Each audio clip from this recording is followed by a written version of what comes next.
महारानी अहिल्याबाई होलकर जी को कोटि कोटि नमन। महारानी अहिल्याबाई प्रसिद्ध सूबेदार मल्हार राव होलकर के पुत्र खंडे राव की पत्नी थीं। जन्म इनका 1725 में हुआ था और देहांत 13 अगस्त 1795 को। तिथि उस दिन भाद्रपद कृष्णा चतुर्दशी थी। अहिल्याबाई किसी बड़े भारी राज्य की रानी नहीं थी। उनका कार्य क्षेत्र अपेक्षाकृत सीमित था, फिर भी उन्होंने जो कुछ किया उससे आश्चर्य होता है। महारानी अहिल्याबाई होलकर भारत के मालवा साम्राज्य की मराठा होलकर महारानी थी। अहिल्याबाई का जन्म 31 मई 1725 को महाराष्ट्र के अहमदनगर के छौणी ग्राम में हुआ। उनके पिता मंकोजी राव शिंदे अपने गांव के पाटिल थे। उस समय महिलाएं स्कूल नहीं जाती थी, लेकिन अहिल्याबाई के पिता ने उन्हें लिखने पढ़ने लायक पढ़ाया। अहिल्याबाई के पति खांडेराव होलकर 1754 के कुंभेर युद्ध में शहीद हुए थे। 12 साल बाद उनके ससुर मल्हार राव होलकर की भी मृत्यु हो गई।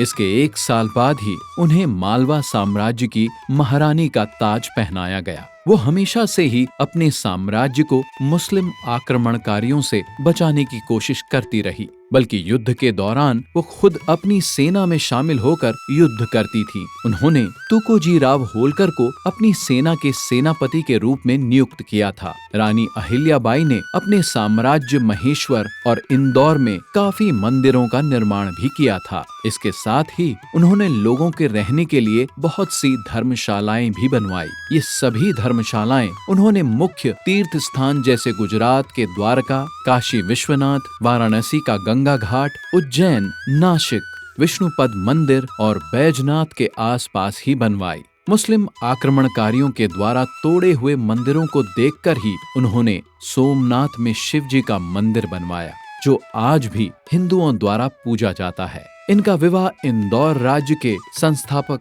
महाराज मल्हार राव होलकर के पुत्र खंडे राव से हुआ था। सन 1745 में अहिल्याबाई को पुत्र हुआ और 3 वर्ष बाद एक कन्या। पुत्र का नाम माले राव और कन्या का नाम मुक्ताबाई रखा। उन्होंने बड़ी कुशलता से अपने पति के गौरव को जगाया। कुछ ही दिनों में अपने महान पिता के मार्गदर्शन में खांडे राव एक अच्छे सिपाही बन गए। मल्हार राव को भी देखकर संतोष होने लगा। पुत्र वधू अहिल्याबाई को भी वो राजकाज की शिक्षा देते रहते थे। उनकी बुद्धि और चतुराई से वो बहुत प्रसन्न होते थे। मल्हार राव के जीवन काल में ही उनके पुत्र खांडे राव का निधन 1754 ईस्वी में हो गया था। अतः मल्हार राव के निधन के बाद रानी अहिल्याबाई ने राज्य का शासनभार संभाला था। रानी अहिल्याबाई ने 1795 ईस्वी में अपनी मृत्यु पर्यंत बड़ी कुशलता से राज्य का शासन चलाया। उनकी गणना आदर्श शासकों में की जाती है। वे अपनी उदारता और प्रजावत्सलता के लिए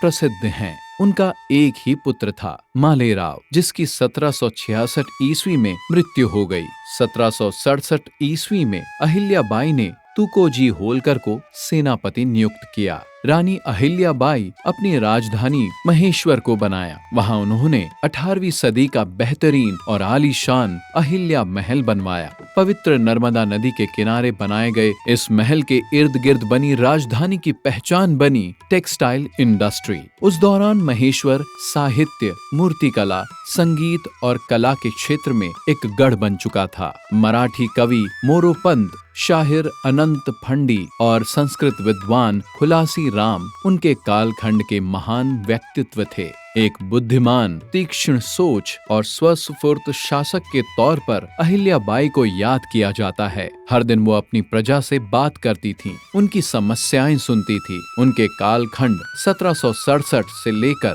1795 में रानी अहिल्याबाई ने ऐसे कई काम किए कि लोग आज भी उनका नाम लेते हैं। अपने साम्राज्य को उन्होंने समृद्ध बनाया। उन्होंने सरकारी पैसे से बेहद बुद्धिमानी से कई किले, विश्राम गृह, कुएं और सड़कें बनवाई। वो लोगों के साथ त्योहार मनाती और हिंदू मंदिरों को दान देती। अहिल्याबाई का मानना था कि कि धन, प्रजा व ईश्वर की दी हुई वो धरोहर स्वरूप निधि है जिसकी मैं मालिक नहीं बल्कि उसके प्रजा हित में उपयोग की जिम्मेदार संरक्षक हूँ। उत्तराधिकारी न होने की स्थिति में अहिल्याबाई ने प्रजा को दत्तक लेने का व स्वाभिमान पूर्वक जीने का अधिकार दिया। प्रजा के सुख दुख की जानकारी वे स्वयं प्रत्यक्ष रूप प्रजा से मिलकर लेती थी तथा न्याय पूर्वक निर्णय देती थी। उनके राज्य में जाति भेद को कोई मान्यता नहीं थी। वह सारी प्रजा समान रूप से आदर की हकदार थी।